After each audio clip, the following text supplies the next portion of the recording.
The air filter removes any dirt, dust, or other debris before they can enter the engine. This debris can easily plug the carburetor, making the saw run poorly or not start at all. If dirt gets into the engine, serious damage can occur. The air filter should be inspected often and replaced at least once per year or more as needed. Replacing the air filter is a repair that you can do yourself, and I'm going to show you how. Hi, I'm Mark Soja.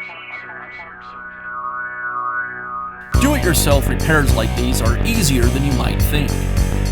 From lawn machines to cordless drills, kitchen mixers, Outdoor grills. our how-to videos walk you through each repair from start to finish.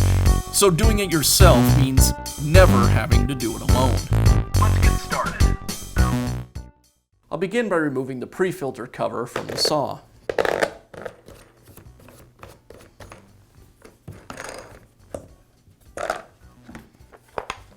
Now I can remove the top motor cover.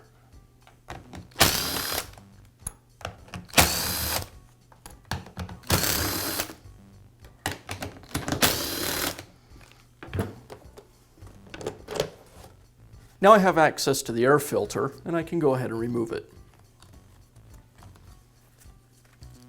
Now I can install the new air filter. First, I'll place the mesh backing onto the back of the filter. And now this assembly goes into the air filter base. Make sure that the filter is sealed all the way around.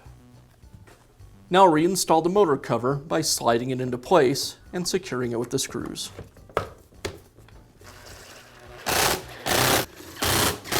And reinstall the cover onto the saw.